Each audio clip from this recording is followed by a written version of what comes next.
মাঝে দু তিনজন আছে বা চারজন আছে, দেখছি ভুল বোঝাবুঝিগুলো হচ্ছে। একটা বই বা একটা সফটওয়্যার নামিয়ে নিচ্ছে আহলে হাদিস, মানে বুখারী শরীফ লেখা, সেটা কে লিখছে না লিখছে, এডিট করা কি না, এই সমস্ত না পড়ে হাদিসের ৮৬টা ছখানা হাদিস আছে, একটা বিষয় আরো ৫খানা বই দেখো, ঘাটো, গবেষণা করো। না বুঝতে পারলে আমাদের যোগ্য মুফতি সাহেবরা আছেন, তিনাদের কাছে জ্ঞান অর্জনের জন্য যাও। কিন্তু ভুল আকীদা একটা জিনিস মাথায় বুঝে নিয়ে এটাই সঠিক, আর বাকি বইগুলো দেখবো না, এগুলো না দেখে এই সমস্ত ভুল আকীদা থেকে সব বেরিয়ে এসো।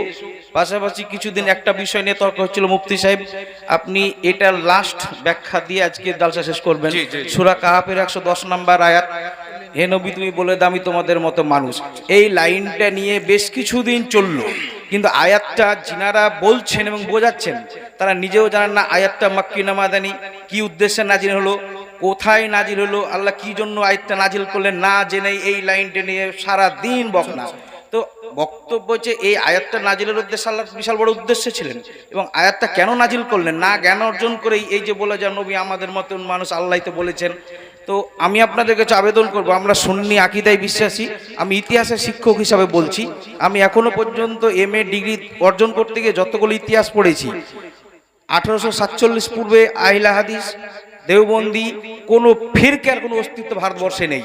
ইংরেজরা ভারতবর্ষে মুসলমানদেরকে যখন শাসন করতে পারছে না, তখন টুকরো টুকরো গ্যাংয়ে ভাঙার জন্য ইসমাইল দেহলভিকে দিয়ে তাকবিয়াতুল ঈমান লিখিয়েছিল, মানুষের ঘরে ঘরে পৌঁছে দাও, মুসলমানদের মধ্যে কি ফিরকা তৈরি করো, নবী নূরের না মাটির, নবী হায়াতুন নবী না জিন্দা নবী, এই সমস্ত বিতর্কে মানুষকে রাখো, তাহলে ওরা এই নিয়ে লড়বে, আমাদের দিকে ধ্যান দেবে না। বাকি সাহেবটা মুফতি সাহেবরা আছেন, তিনারা যথেষ্ট বোঝেন, বলবেন। যাক আলহামদুলিল্লাহ। দেখেন বাবা, রাফায়েদান করেছেন রাসূলে পাক, বা যে কোনো বিষয় নবী পাক করেছেন, এই মর্মে যদি ১,০০,০০০ হাদিস সহি থাকে, কথাটা ভালো করে বুঝবেন, রাসূলে পাক করেছেন, সাহাবা রাসূলে পাককে করতে দেখেছেন একটি আমল, এই মর্মে যদি ১,০০,০০০ হাদিস থাকে, আর তারপরে যদি রাসূলে পাক একবার নিষেধ করে দেয়, নিষেধের যদি একটা হাদিস থাকে, তাহলে ১,০০,০০০ হাদিস আমল করা যাবে না, একটা হাদিস আমল করতে হবে। কথা বুঝছেন? নচেত অনেক হাদিস আছে, আপনাদেরকে আমি দেখাতে পারবো, সাহাবা ইকরাম দারু পান করেছেন যখন মদ পান করা হারাম ছিল না। তো যখন মদ পান করা হারাম হয়ে গেল, তো সমস্ত হাদিস কি হয়ে গেল, মানসুখ, রহিত হয়ে গেল। তো নাসিখের প্রতি আমল করা যায়, এমন হাদিস আছে যার প্রতি আমল করা নাজেজ, কুরআন পাকের আয়াত আছে ওর প্রতি আমল করা নাজেজ নয়, বরং হারাম।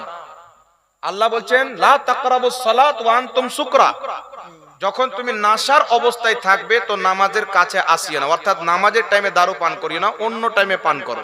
এই আয়াতের প্রতি ঈমান রাখতে হবে যে কুরআন পাকের আয়াত আমল করা হারাম, কারণ পরবর্তীতে আল্লাহ দারুকে হারাম করে দিয়েছেন, তো এই আয়াতটা মানসুখ হয়ে গেছে। তো বললেন যেমন ইনি, খুব ভালো লাগলো আলহামদুলিল্লাহ। আর এতটুকু কথা শুনে আমি বুঝে নিয়েছি যে সবাইকে গুমরাহ করতে পারলে ইনাদের মতন লোককে কেউ গুমরাহ করতে পারবে না। বুঝতে পারছেন?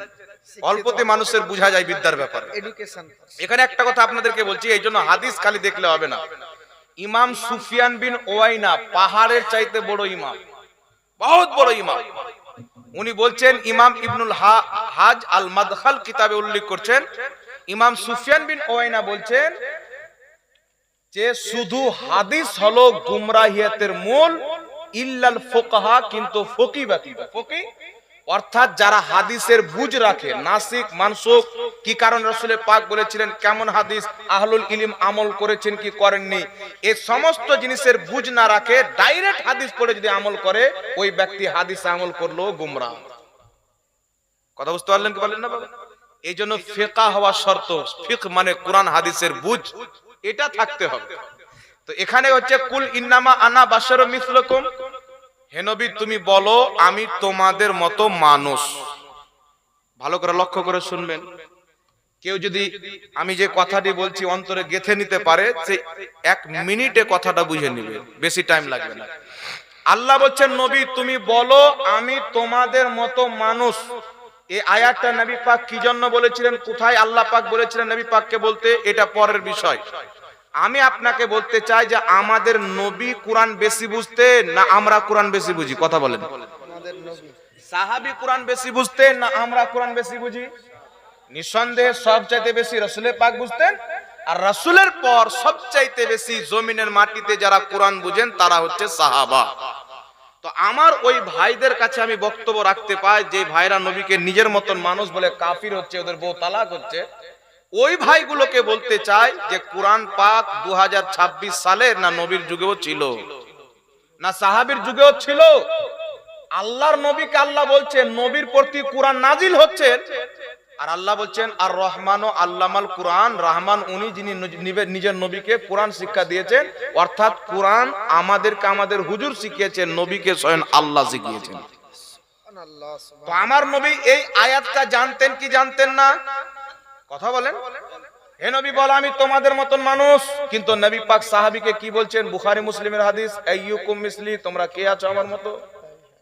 ইন্নী লাস্তু মিসলুকুম, তোমরা কেউ আমার মতন নয়। ইন্নী উতঈমুনি ওয়া ইয়াসকিনি, আমি রাত্রি আল্লাহর কাছে কাটাই, আমার আল্লাহ আমাকে খাওয়ায়, আমার আল্লাহ আমাকে পান করায়। নবী বলছেন সাহাবীকে তোমরা কেউ আমার মতন নয়, আমি তোমাদের মতন নই, তোমরা আমার মতন নয়। রাসূল বলছেন ইয়া আবা বকরিন লাম ইয়ারিফলি হাকিকাতান সিওয়া রাব্বি, এই আবু বকর আমার হাকিকত কি আল্লাহ ছাড়া কেউ জানে না। সুবহানাল্লাহ। তো নবী বলছেন সাহাবী তোমরা আমার মতন নয়, আমি তোমার মতন নয়। তো নবী কোরআনের আয়াত বুঝলেন না, আপনি বেশি বুঝলেন, এক কথা। দ্বিতীয় কথা হচ্ছে একজন সাহাবী, লক্ষ লক্ষ সাহাবীর মধ্যে কোন একজন সাহাবী এই আয়াতকে নিয়ে নবী পাককে নিজের মতন মানুষ বলেছেন, এরকম কোন মা বাচ্চা জন্ম দেয়নি। দেখো সাহাবায়ে কেরাম আয়াত বুঝতেন না? সাহাবাও বুঝতেন, নবী পাকও বুঝেছেন, আমাদের যুগে বুঝছে। তফাৎ হচ্ছে যে নবী যেভাবে বুঝিয়েছেন, সাহাবা যেভাবে বুঝেছেন, সুন্নিরা সেইভাবে বুঝেছেন। আর ইহুদি খ্রিস্টান শয়তান নামরুদ ফিরআউন যেভাবে বুঝেছে, ওয়াহাবিরা সেইভাবে বুঝেছে। জি জি, এদের খুব দাল বলেছে যে নবীকে নিজের মতন মানুষ বলো। সাহারা কোরআন পাকের আয়াত নাও, ব্যাখ্যা অপব্যাখ্যা করো, যে ব্যাখ্যা নবীও করেনি সাহাবাও করেনি। তো কেউ যদি নবী পাককে নিজের মতন মানুষ বলে, সেই ব্যক্তি কাফির। ওর যদি বিবাহ থাকে, তার স্ত্রী তালাক, এরকম ব্যক্তি মরে গেলে তাকে মুসলমানের কবরস্থানে মাটি দিলে তারও ঈমান চলে যাবে যারা তাকে মাটি দিবে। এর কাফির হওয়াতে 0% সন্দেহ নাই। কেউ যদি বলে নবী আমাদের মতন মানুষ, ও কাফির। কিন্তু নবী মানুষ, আমরাও মানুষ বলি, আমাদের মতন মানুষ নয়।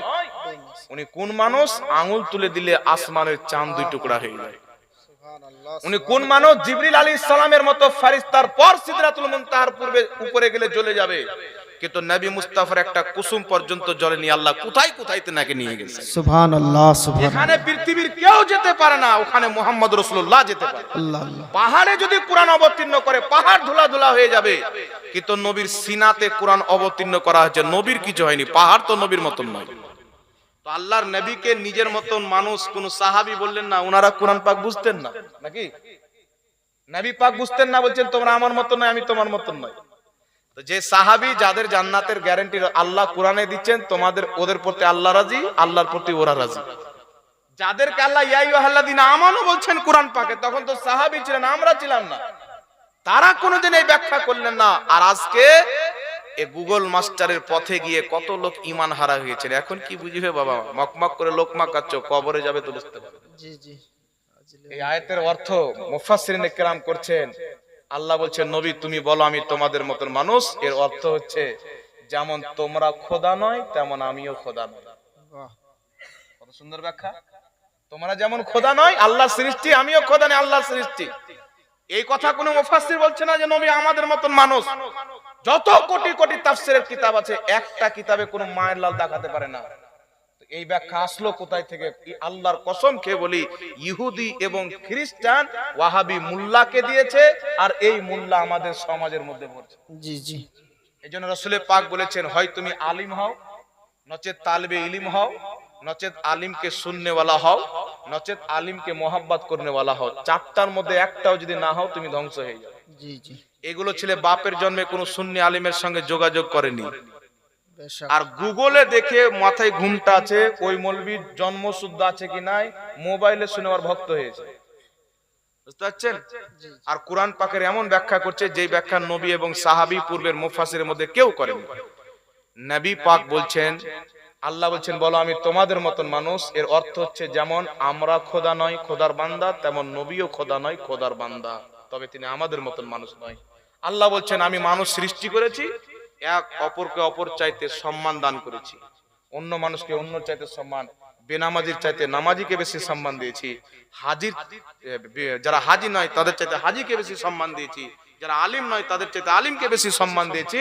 আর আল্লাহর সৃষ্টিতে সবচাইতে বেশি সম্মান মুহাম্মদ রাসূলুল্লাহকে আল্লাহ দিয়েছেন।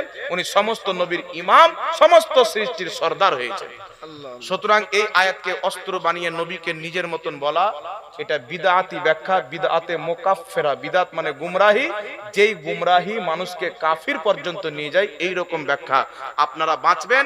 আহলে সুন্নাতের আকীদা হচ্ছে নবী নূরও, নবী মানুষও, তবে আমাদের মতন মানুষ নাই, উনি হচ্ছেন ওয়াতুলনীয় মানুষ। সুবহানাল্লাহ। আমরা দুনিয়াতে এসেছি উলঙ্গ অবস্থায়, উনি এসেছেন পোশাক পরা অবস্থায়। সুবহানাল্লাহ। আমরা দুনিয়াতে আসার পর মুসলমানই হয়েছে, আল্লাহ নবীর মুসলমানই হওয়া সহ জন্ম নিয়েছেন। ওনার লাড় পাড় সব কাটা ছিল।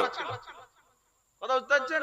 আমরা দুনিয়াতে এসে প্যা করে চিল্লাই, নবী পাক এসেছেন তো আল্লাহকে সাজদা করেছেন, রব্বি হাবলি উম্মতি বলে কান্না করেছেন। তো উনার কোথায় বাবা আর আমরা কোথায়? এই জন্য রাসূলের পাককে মাথার উপরে রাখেন, বাপের উপরে, মায়ের উপরে, সব উপরে আল্লাহর পর সর্বশ্রেষ্ঠ স্থানে রাসূলের পাককে রাখেন। কেউ যদি রাসূল পাকের চুল পরিমাণে বেয়াদবি করে, তাকে হাত দিয়ে পারেন তো হাত দিয়ে দেন, মুখ দিয়ে পারেন তো মুখ দিয়ে দেন, জবান অন্তর থেকে পারেন তো অন্তর থেকে খারাপ জানেন, ওদের থেকে দূরে থাকেন। এটা মনে করিয়েন না যে আমি ওকে শুধরে দিব। রাসূলের পাক বলছেন এমন কিছু লোক হবে, এমন এমন মাসলা বলবে, হাদিস বলবে না তোমরা শুনেছো না তোমাদের বাপ দাদা। তো এরাকে যখন দেখবে, এদের থেকে তুমি নিজেকে দূরে সরিয়ে রাখবে, নিজে থেকে এদেরকে দূরে করে রাখবে, যাতে তোমাকে গুমরা না করতে পারে। রাসূলের পাক বলছেন ওদের পাশে বসিও না, ওদের সাথে কিছু খেও না, কারণ আপনি তাকে কি শুধরাতে যাবেন বাবা? বড় বড় ইলিমওয়ালা ইবলিসের মতন ইলিম যে ফারিস্তাদেরকে পড়াতো, ও নিজেই পথভ্রষ্ট হয়ে গেল। হ্যাঁ, কথা বুঝতে পারছেন কি পারছেন না বাবা? একই কথা নয় ভাই। আমি যেটা বললাম আপনি শুনেন আগে, বুঝেন। আমি যে ব্যাখ্যা আপনাকে বললাম, যে হুজুর বলছে যে নবী আমাদের মতন মানুষ, আপনি তাকে বলেন যেটা কোন ইমাম তাফসীর করেছেন, কোন সাহাবী কি বলেছেন? তো যখন সাহাবী এই তাফসীর করেনি, নবী পাক করেনি, কোন ইমাম করেনি, ওই হুজুর তাফসীর করছেন, আর আমি ওই তাফসীর করছি যে তাফসীর সাহাবী এবং নবী পাক করেছেন, তো সঠিক কে করছে বিচার তো আপনারাই করতে পারবেন। জি জি। কথা বুঝতে পারছেন কি পারেন না বাবা? এক কথা। দ্বিতীয় কথা হচ্ছে এগুলো নতুন নতুন মার্কেটে মাল এসছে। আমাদের দল কোনো নতুন নয়, আমরা তো রাসূলুল্লাহর যুগ থেকে চলে আসা জামাতের প্রতি আলহামদুলিল্লাহ কায়েম আছি। কথা বুঝতে পারছেন? এই জন্য যে ফিরকা বের হবে তারা কি কোরআন হাদিস থেকে কথা বলবে না? রাসূলের পাক বলছেন উমার তোমার চাইতে নামাজ বেশি পড়বে, রোজা রাখবে, কোরআন বেশি পড়বে। আল্লাহ বলছেন তারা মনে করবে যে কোরআন আমাদের পক্ষে, সিনা ফুলিয়ে বলবে, আসলে কোরআন তাদের বিপক্ষে থাকবে। রাসূলের পাক বলেছেন, বুখারী ফিতনার আলামত পড়েন, মুনাফিকদের চ্যাপ্টার পড়েন, সব হাদিস পেয়ে যাবে। রাসূলের পাক বলছেন মুসাম্মিরুল আজার, পায়জামা লুঙ্গি তারা বেশি করে উঠিয়ে পড়বে। কথায় কথায় তারা মুসলমানকে শিরক বলবে, তাফসীর ইবনে কাসিরের হাদিস। কথায় কথায় মুসলমানের প্রতি শিরকের ফতোয়া দিবে। রাসূলের পাক বলছেন ইবাদত খুব করবে, কিন্তু ইসলামের সাথে কোনো সম্পর্ক থাকবে না, এমন ভাবে দিন থেকে বেরিয়ে যাবে যেমন তীর কামান থেকে বেরিয়ে যাবে। যাক, আল্লাহ বুঝার তৌফিক দান করুন, আল্লাহ সবাইকে বুঝার তৌফিক দান করুন। আর